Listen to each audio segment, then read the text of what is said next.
South India shopping mall లో block buster ఆషాఢం #1 kilo sale. ఇక్కడ మొహమాటాలు లేవు. ఈ రోజు మిమ్మల్ని నేను ఇంటర్వ్యూకి పిలిచానంటే కారణం ఏంటంటే వర్జిన్ బాయ్స్ సక్సెస్ అవ్వడము, లేకపోతే వర్జిన్ బాయ్స్ స్క్రీన్లు పెరగడము, కలెక్షన్ బాగుండము ఇది కాదు. ఎందుకంటే ఇది ఆల్రెడీ జనాల్లోకి వెళ్ళిపోయింది, జనాలు చూస్తున్నారు. ఈ రోజు నేను మిమ్మల్ని ఇక్కడ పిలవడానికి ప్రధానమైన కారణం ఈ రివ్యూ సిస్టమ్ మీద మీరు చేసిన కామెంట్స్, ముఖ్యంగా పూలచొక్క నవీన్ అనే వ్యక్తి మీద ఆయన ఇచ్చిన రివ్యూ మీద, ఆయన మీద మీరు చేసిన కామెంట్స్. సో ఈ వివాదం గురించి మాట్లాడడానికే నేను మిమ్మల్ని పిలిచాను. సార్ నాది ఒక స్ట్రైట్ క్వశ్చన్, నిజంగా ఆ పూలచొక్క నవీన్ అనే వ్యక్తి మిమ్మల్ని రివ్యూ ఇవ్వడానికి 40,000 కావాలని మిమ్మల్ని అప్రోచ్ అయ్యాడా? నన్ను కాదు, మా టీంని అప్రోచ్ అయ్యాడు. నేను డీల్ చేయను కదా. ఓకే, దానికి ఒక టీము వ్యవస్థ ఉంటుంది, పిఆర్ఓ వ్యవస్థ ఉంటుంది. అందులో కూడా పిఆర్ఓ టీంలో కూడా మెంబర్స్ ఉంటారు. ఓకే, అట్లా ఇది రెగ్యులర్గా అన్ని మూవీలు జరిగే ప్రాసెస్ ఇది. అన్ని మూవీలని బ్లాక్మెయిల్ చేస్తున్నారు కొంతమంది, not only my movie. So నా దృష్టికి వచ్చింది, నేను క్షమించడానికి నేరంలాగా దీన్ని పరిగణించా. నేను డబ్బులు ఇవ్వడానికి నాకు ఇబ్బంది కాదు. ఇటువంటి వాళ్ళని ఎంకరేజ్ చేస్తే ఇంకా పట్టుకొడుకులాగా ఆల్రెడీ ఇండస్ట్రీ సాగుబతుకుల్లో ఉంది. ఆ వచ్చే ఆడియన్స్ని కూడా రానికుండా చేస్తున్నారు వీళ్ళు, ఫేక్ రివ్యూస్ ఇచ్చి. ఇది తీవ్రవాదం కంటే దారుణమైంది. మన మధ్యలోనే ఉంటూనే ఇంత ఘోరమైన దీనికి పాల్పడుతున్నారు. సే నో టు డ్రగ్స్ అని పెద్ద పెద్ద హీరోలు అందరూ వస్తున్నారు. ఇది చెట్టు కొమ్మం మీదే ప్రాబ్లమ్స్ ఉన్నాయి, చెట్టు మీదే మన ఇండస్ట్రీలో problems. Say no to drugs లాగా మీరు ఎలా వస్తున్నారో దానికంటే ముందు ఇట్లాంటి వాటికి రావాలి. Say no to fake reviews. Sir అంటే నా డౌట్ ఏంటంటే ఆ వ్యక్తి మిమ్మల్ని అప్రోచ్ అవ్వడానికి రీజన్ అంటే మీరేమన్నా ముందుగా మా సినిమాకి సంబంధించిన ఒక రివ్యూ ఇమ్మని అడిగితే తను అమౌంట్ అడిగాడా, లేదు నేనే అమౌంట్ తీసుకుంటాను ఒక మంచి రివ్యూ ఇస్తానని అతనే అప్రోచ్ అయ్యాడు? అది డిస్కషన్ నేనైతే డైరెక్ట్ చేయలేదు, మా టీం చేశారు.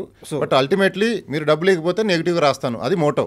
మీకేమన్నా దట్స్ ఆల్. మీ దగ్గర ఉన్న ప్రూఫ్స్ ఉన్నాయా? ఉన్నాయి, ఇచ్చాము, పోలీసులకు ఇచ్చాము. వాళ్ళు కేసు ఫైల్ చేశారు, వాళ్ళని పిలుస్తున్నారు.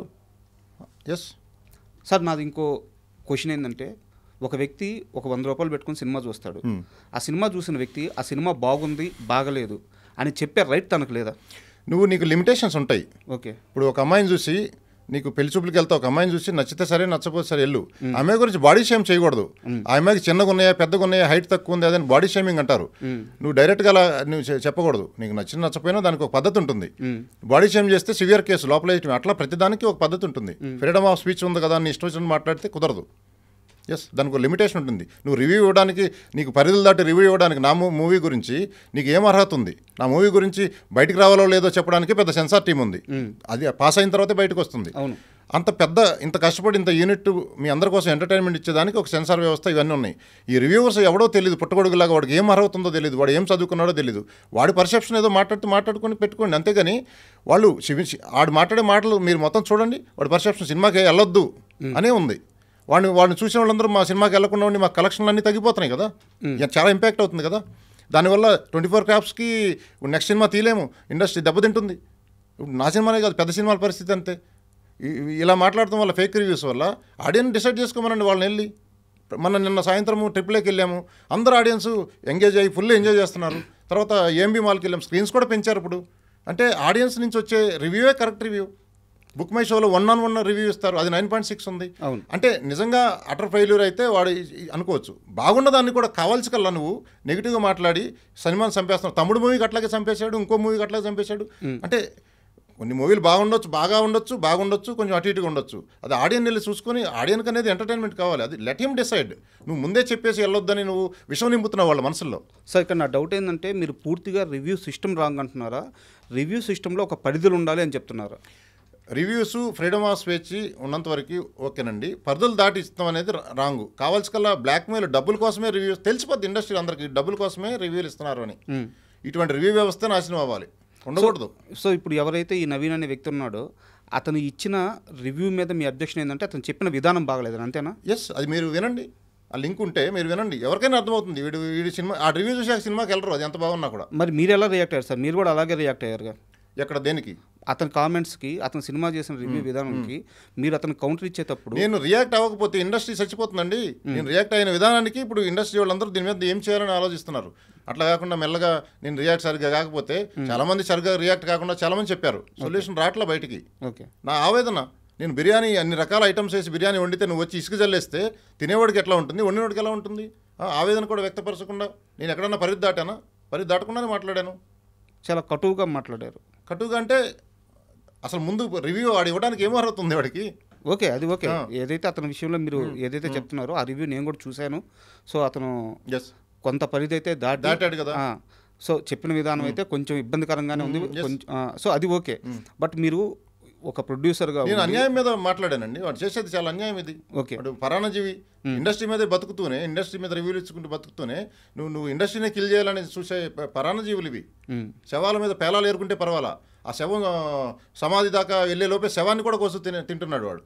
ఓకే, పేలాల వరకు ఏరుకో, శవాన్ని కూడా కోసు తింటున్నాడు వాడు. అది ఎంతవరకు ఆడ సమాధి వరకు వెళ్ళేపాటి శవమే లేదు, పాడి మిగిలి ఉంటుంది. అటువంటి నేచర్ వాడిది. వాడే కాదు, చాలామంది ఉన్నారు అలాంటి వాళ్ళు. ఇలా వదిలేస్తే, నేను అలా స్ట్రాంగ్గా మాట్లాడకపోతే ఇటువంటి పుట్టగొడుగులు లేచి చాలా ఇంకా ముందు ముందు ఇండస్ట్రీ మొత్తానికి థ్రెట్ వాళ్ళ చేతుల్లోకి వెళ్ళిపోతుంది. మాఫియా, మేము రివ్యూలు మీరు మేము డిమాండ్ చేసింది ఇకపోతే మీ మూవీని చంపేస్తాం. That's all. ఇది ఒక వెపన్స్ లాగా తయారైంది మూవీని చంపేయడానికి. ఇప్పుడు ఇదే వర్జిన్ బాయ్స్ మూవీకి సంబంధించి ఒక 30 సెకండ్లో నేను ఒక చిన్న రివ్యూ ఇస్తాను. ఇప్పుడు నన్ను కూడా తిడతారా? ఇవ్వండి, తిడతామని కాదు, మీరు ఇచ్చే రివ్యూ సెన్సిబుల్గా ఉంటే ఓకే సార్. నేను ఇప్పుడే రివ్యూ చెప్తాను. నిన్న మీరు ఏ థియేటర్లో అయితే వచ్చారో అదే థియేటర్లో నేను కూడా షో చూస్తున్నాను. సో మీరు షో మధ్యలో వచ్చారు మీ టీం అంతా. సో నేను చూశాను. నాకు వర్జిన్ బాయ్స్ మూవీ వచ్చేసి సో ఒక 3 జంటలు. సో లైఫ్లో ఒక ఆ ఏజ్ గ్రూప్ పీపుల్ ఎలా ఉంటారో అలాంటి ఒక మైండ్ సెట్తో సో కొంచెం బోల్డ్ అప్రోచే ఉంటుంది మూవీలో. సో వాళ్ళు ట్రావెల్ అయ్యేటప్పుడు ఒక ఫన్నీగా ఆ మూవీ స్టార్ట్ అవుతుంది. సో వాళ్ళు పేర్స్ కుదర్చడము, సో వాళ్ళ లవ్ జర్నీ స్టార్ట్ అవ్వడం, మధ్యలో కొన్ని కాన్ఫ్లిక్ట్స్ రావడము. సో ఆ కాన్ఫ్లిక్ట్స్ వచ్చిన తరువాత అసలు రియల్ లవ్ అంటే ఎంతో తెలుసుకోవడము, దాని వాల్యూ తెలుసుకోవడం, ముగ్గురు లైఫ్లో సెటిల్ అవ్వడం. లైన్ అయితే ఇదే కదా. సో నాకు వచ్చింది ఏంటంటే కొన్ని దగ్గరలో సీన్లు ఒక్కొక్కటి 8 నిమిషాల నుంచి 10 నిమిషాలు అక్కడక్కడ ఉన్నాయి. బట్ ఏంటంటే మ్యూజిక్ కానీ బ్యాక్గ్రౌండ్ మ్యూజిక్ కానీ చాలా బాగుంది, సాంగ్స్ బాగున్నాయి, పేర్స్ బాగున్నారు. సో కొన్ని సీన్లు హృదయానికి హత్తుకునేలాగా ఉన్నాయి. ఆ ముగ్గురు హీరోయిన్స్ కూర్చొని మాట్లాడుకునేటప్పుడు ఇన్ని రోజులు సమాజంలో సెక్స్ గురించి ఉన్న ఒక బ్యాడ్ థింకింగ్ గురించి, ఇది బ్యాడ్ థింకింగ్ కాదు, సెక్స్ గురించి తెలుసుకోవాల్సిన అవసరం ఉంది, ఇలాంటి పాయింట్లు చాలా బాగున్నాయి. సో సినిమాలో కొంతవరకు ఇబ్బంది ఉంది, కొంతవరకు సినిమా బాగుంది. సో సినిమా అనేది అతను తీసి పాడేసినంత స్థాయిలో అయితే లేదు, బాగుంది. అండ్ ఆడియన్స్ కూడా బాగా ఎంజాయ్ చేస్తున్నారు. బట్ ఏంటంటే మీ సినిమా బాహుబలి అయితే కాదు కదా. సినిమా బాగుంది, సినిమా గుడ్, చూడొచ్చు. ఎవరైతే ఈ మైండ్ సెట్తో అంటే ఆ కంటెంట్ చూడడానికి ఇష్టపడతారో వాళ్ళు ఖచ్చితంగా ఎంగేజ్ అవుతారు. బట్ మీ సినిమా మీద ఒక చిన్న రివ్యూ, ఒక చిన్న నెగిటివ్ కామెంటు, లేదు మీ సినిమాకు ఎవరో ఒక వ్యక్తి పోవద్దు అన్నారు, అంత మాత్రం మీ సినిమా పడిపోద్దా? సినిమా పడదు. బట్ సమాజంలో వాళ్ళని అతను నెగిటివ్ మాట్లాడుతూ అతను ఫాలోయింగ్ బేస్ పెంచుకున్నాడు. దానివల్ల చూసే ఆడియన్స్ కూడా ఇన్ఫ్లుయెన్స్ అయిపోతారు. చెడ్డ విషయం త్వరగా వెళ్తుంది, మంచి విషయాలు లేటుగా వెళ్తాయి. వాడు చెడు నింపుతున్నాడు. ఇప్పుడు మీరు మాట్లాడింది రివ్యూ ఇచ్చారు, ఎవరికి ఇబ్బంది లేదు, మీరు ఉన్నది రాస్తున్నారు, నో ప్రాబ్లం. అలా కొంచెం 10% వేరియేషన్ అవ్వచ్చు. వాడు కంటిన్యూస్ 95% వాడు సినిమా కూడా చూడకుండా కూడా చూసినోడైతే ప్రతి సినిమా రివ్యూ వేస్తాడు. అట్ట కూడా ఇవ్వలేదు, సినిమా చూడకుండా ముందే రెడీ చేసి పెట్టుకున్నాడు. డబ్బులు ఇస్తే ఈ రివ్యూ వేస్తాను, డబ్బులు ఇవ్వకపోతే ఈ రివ్యూ వేస్తాను సార్, అట్లా. సో హానెస్ట్ రివ్యూలు చాలామంది ఇచ్చారు, మేమేం అనలేదు కదా వాళ్ళని సార్. అసలు జర్నలిస్టులు చాలామంది హానెస్ట్ రివ్యూలు వెబ్సైట్స్ అన్నీ ఇచ్చారు. వాళ్ళు ఏమి ఇచ్చినా నో ప్రాబ్లం. వాళ్ళు హానెస్ట్గా ఇచ్చారో లేదో తెలిసిపోతుంది మనకి. డబ్బుల కోసం ఇచ్చాడో హానెస్ట్గా ఇచ్చాడని. ఇట్లా డబ్బుల కోసం ఇచ్చిన వాళ్ళు పసిగట్టి కొంతమంది ఉన్నారు, వాళ్ళ పసిగట్టడం తెలిసిపోతుంది చూస్తే ఎవరికైనా. సార్ ఇప్పుడు ఈ ఇష్యూ అంతా నడిచిన తర్వాత ఈ 2 రోజుల్లో మీరు అతన్ని అప్రోచ్ అవ్వడం కానీ, అతను మిమ్మల్ని అప్రోచ్ అవ్వడం కానీ, ఫోన్లో మాట్లాడుకోవడం కానీ ఏం జరగలేదు? నాకు అతను అసలు తెలియని కూడా తెలియదు. ఓకే, అతను పోలీసులే ట్రేస్ చేసి పట్టుకోవాలి అతను ఎక్కడున్నాడో ఏంటో. నేను అతనితో ఎప్పుడు డైరెక్ట్ మాట్లాడలా, అతను నాతో మాట్లాడలా. ఇప్పుడు ఈ కేసు ఏ సెక్షన్ల కింద ఫైల్ చేశారు సార్? కేసు ప్రాసెస్ ఎలా ఉంది? కేసు నాకు జరిగిన అన్యాయం అంతా నేను ఫైల్ చేశాను. ఓకే, ఆ సెక్షన్లో అంతా వాళ్ళు జోడిస్తారు. అంటే యాజ్ ఏ పబ్లిక్గా నాకు సెక్షన్ తెలియకపోవచ్చు. ఓకే, ఆ కేసులో ఉండే సివియారిటీని బట్టి బాడీ షేమింగ్ మీద, మీ అమ్మాయిలను చూస్తే మాకు లెగట్లేదని రాస్తున్నాడు వాడు సినిమాలో అమ్మాయిలని. ఇంకా ఆ విధంగా డబ్బులు డిమాండ్ చేసేది, అది మేబీ డైరెక్ట్గా నాతో మాట్లాడి నాతోనే ప్రూఫ్లు ఉండకపోవచ్చు. బట్ ఎంటైర్ మొత్తం ఎపిసోడ్లో ఎస్టాబ్లిష్ అవుతుంది కేసుని పిన్ టు పిన్ ప్రూఫ్. నువ్వు ప్రతి కేసుని అలా డీల్ చేయగల మర్డర్ కేసు లాగా. బట్ ఓవరాల్ మోటో ఏంటనే తెలిసిపోతుంది. అది వాళ్ళు ఇన్వెస్టిగేషన్ చేయమని తెలుస్తుంది. ఇన్వెస్టిగేషన్ తెలిసిపోతుంది వాళ్ళకి. Not only my movie, other movies కూడా వీడియోస్ చూసి వాడి ఎంటైర్ మోటో ఏంటో తెలిసిపోతుంది. వాడు పర్వర్టెడ్ ఫెలో లాగా ఉన్నాడు. అంటే నేను వాడిని కమెంట్ చేయడం కాదు, వాడు సినిమా కూడా చూడకుండా ఎక్స్ట్రాక్ట్ చేద్దాం ప్రొడ్యూసర్ నుంచి డబ్బు అనే దాని మీదే ఉన్నాడు. ఎందుకు వదిలేస్తున్నారు? చూసి చూడకుండా ఏదో అందరూ బతుకుతున్నారు లేని వదిలేస్తున్నారు. బట్ తల్లి రొమ్ము పాలు తాగితే తల్లి రొమ్మునే కోసే టైప్ ఉన్నాడు వాడు సార్. అంత దారుణంగా ఉంది. నేను చెప్పేది అది. ప్రోడక్ట్ అంతా ఒక పక్కన ఆడియన్స్ ఓటీటీలకు అలవాటు పడి సినిమా థియేటర్ రాని సమయంలో ఆ వచ్చే కొద్ది గొప్ప ఆడియన్స్ని వీళ్ళు కిల్ చేసేస్తే ఆడియన్స్కి వచ్చి ఎంటర్టైన్మెంట్ని చంపేస్తున్నాడు, ప్రొడ్యూసర్ని చంపేస్తున్నాడు, ఇండస్ట్రీ మొత్తం 24 కాప్స్ అందరూ నాశనం అయిపోద్ది. అందరికీ లాసే కదా. నువ్వు ఇండస్ట్రీ మీద బతుకుతున్నావు కదా. ఇండస్ట్రీ అనేది it's not a small. Movie industry అందరికీ ఎంటర్టైన్మెంట్ ఇచ్చేది. ఎంటర్టైన్మెంట్ అనేది ప్రతి ఒక్కరికి కావాలి. ఎంతో కష్టపడి కోట్ల రూపాయలు పెట్టి ఒక పెద్ద టీము, పెద్ద సినిమాలు అయితే 2 ఏళ్ళు 3 ఏళ్ళు, బాహుబలి లాంటివి ఎంతో కష్టపడి చూస్తే బాహుబలి కూడా రివ్యూకి వెయిట్ చేయాలి, చూసి వెళ్ళే పరిస్థితులు ఉన్నాయి. 2-3 రోజుల తర్వాత ఏం రివ్యూ ఇచ్చాడు, ఎవరికి ఇచ్చినా 5 లోపు రేటింగ్లు ఇస్తారు. వీళ్ళేదో జడ్జిల్లాగా వాడికి ఏం అర్హత ఉందని రేటింగ్లు ఇస్తారు. అసలు ఈ రేటింగ్ వ్యవస్థే మారాలండి. నీ ఒపీనియన్ నువ్వు అంతే, జస్ట్ నువ్వు సినిమాను కిల్ చేసే విధంగా రేటింగ్ ఇవ్వద్దు. There is a barrier. అది మాకు తెలిసిపోతుంది, ఎవరికైనా తెలుస్తుంది వీడు కావాల్సిన ఇచ్చాడా ఏమి ఇచ్చాడా అనేది. అది ఆడియన్స్ ట్రాప్లో పడుతున్నారు. ట్రాప్లో పడి దానివల్ల నా కలెక్షన్లు అన్నీ తగ్గినాయి. 150,000 మంది వాడు వీడియో చూసి 150,000 మందిలో సగం మంది వెళ్ళినా నాకు ₹1 లాస్ వాడి వల్ల. ఇప్పుడు సార్ ఇంకా రేపు ఇంకెంతమంది చూస్తారో వాడి వీడియోలు. అంటే నా చిన్న మూవీ కోటికి, వాడి వల్ల 1 కోటి నాకు లాస్ అనుకోండి. పెద్ద మూవీలకి 10 కోట్లు రాసి ఉండొచ్చు. అది వైరల్ అయిపోయి ఇంకెక్కడెక్కడో ఏ సినిమా ఏం చూస్తాం రా వీడు రివ్యూ ఇచ్చాడు. వాడు ఇన్ఫ్లుయెన్స్ అవుతున్నాడు, ఇన్ఫ్లుయెన్స్ చేస్తున్నాడు సమాజాన్ని. ఓకే. సో వాళ్ళని పసిగట్టి దాన్ని స్టార్టింగ్లోనే అరికట్టకపోతే కారుకు 4 చక్రాలు ఉంటాయని చెప్పాను నేను.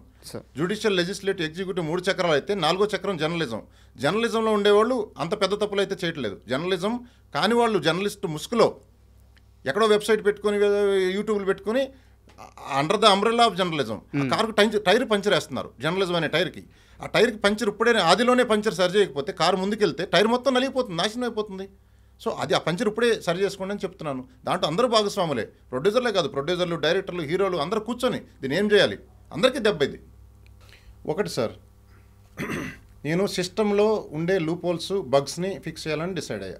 నా ఒక్క మూవీ గురించి వాడు నెగిటివ్ చెప్పినా ఆడియన్స్ రివ్యూ 5/5 ప్రతి ఆడియన్స్ ఎంజాయ్ చేస్తున్నారు. ఆడియన్స్ పబ్లిక్ టాక్ ముందు ఈ రివ్యూస్ నథింగ్. బట్ అసలు public talk word of mouth వెళ్ళే ముందే వీళ్ళు కిల్ చేసే పరిస్థితి నా సినిమా కూడా వచ్చింది. అది దాటుకొని నా సినిమా ముందుకెళ్ళిపోయి స్క్రీన్లు కూడా పెరుగుతున్నాయి నిన్న సండే నైట్ నుంచి. అవును. సో నా సినిమాకు ప్రాబ్లం కాకపోవచ్చు, మిగతా సినిమాలు 2-3 రిలీజ్ అయినాయి. కేవలం రివ్యూస్ వల్ల కూడా అవి చాలామంది ఆడియన్స్ దాటికి రాకుండా ఉండొచ్చు. అది పికప్ కాలేని పరిస్థితి ఉండొచ్చు. ఇక రేపు రాబోయే కింగ్డమ్ కానీ, హరిహర వీరమల్లు కానీ ముందే రెడీగా మమ్మల్ని వేలలో డిమాండ్ చేశారు, వాళ్ళని లక్షలు చేయొచ్చు. ఇది బ్లాక్మెయిలింగ్కి లిమిట్ ఉండదు. ప్రొడ్యూసర్ అన్ని కోట్లు పెట్టి ఖర్చు పెట్టినప్పుడు వాడు ఇంకా ఏదో ఇచ్చేద్దామని అని డిసైడ్ అవుతాడు. అంటే వాళ్ళని పెంచి పోషిస్తారు, ఇంకా తప్పదు. ఇంకా అంటే పరిస్థితి అలా ఉంటుంది, మింగలేని కక్కలేని పరిస్థితి ఉంటుంది. ఇవ్వకపోతే తప్పు రాస్తాడేమో, ఆడియన్స్ రారేమో, ఎందుకులే రిస్క్ లేని దానికి బడ్జెట్ పెట్టుకునే పరిస్థితి వచ్చింది. సినిమా బడ్జెట్ లాంటిది ఇది ఒక బడ్జెట్ అయిపోయింది. సో ఇది ఈ వ్యవస్థలో ఈ ఇష్యూని అడ్రస్ చేసి దానికి ఒకటి వేళతో ఇప్పుడే పీకేయాలి అనే దాంతో నాకు డైరెక్ట్గా కమెంట్ చేసిన వాళ్ళు పోల్చక్కేవాడు దొరికాడు. దానివల్ల అతను నా సినిమా ఇంపాక్ట్ అయ్యింది. సో ఆ పోల్చక్కేవాడు అడిగిన అమౌంట్స్ కానీ ఏదన్నా కానీ నా దగ్గర సర్టెన్ ప్రూఫ్స్ ఉన్నాయి.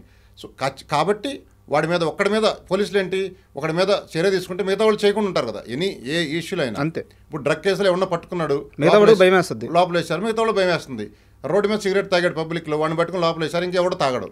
అట్లీస్ట్ వాళ్ళ డ్యూటీ వాళ్ళు చేస్తున్నారు. తెలంగాణ పోలీసు వాళ్ళని అప్రిషియేట్ చేయాలి, వెంటనే రియాక్ట్ అయ్యి వాళ్ళ డ్యూటీ వాళ్ళు చేస్తున్నారు. సో సినిమా ఇండస్ట్రీ గ్రో కావడంలో వాళ్ళ పాత్ర కూడా ఉంది ఇప్పుడు.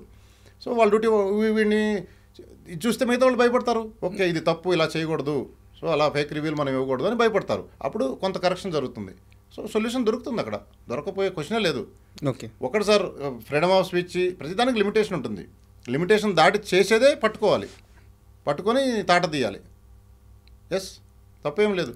సో ఇంకా డైరెక్ట్ వారే ఎస్, తాట తీయటం ఖాయం. మనం తీయక్కర్లా, పోలీసులే తీస్తారు. తాట తీయటం అంటే వాళ్ళకు ఉండే రూల్స్ పరిధిలో వాళ్ళని విచారించి వాళ్ళ నుంచి ఏం చేయాలో వాళ్ళ నుంచి చేస్తారు. ఇంకా ఫర్దర్ ఎటువంటి రిపీట్ కాకుండా. దానివల్ల వ్యవస్థ కిల్ అవుతుంది. ఇది చెప్పాను కదా, ఇప్పుడు తీవ్రవాది అనేవాడు బయట కంట్రీలో ఉంటాడు, వీడు మన మధ్యలోనే ఉండి ఒక చిన్న సైజు తీవ్రవాదిలాగా చెట్టు మీదే కూర్చొని ఆ చెట్టునే నరుకుతున్నాడు.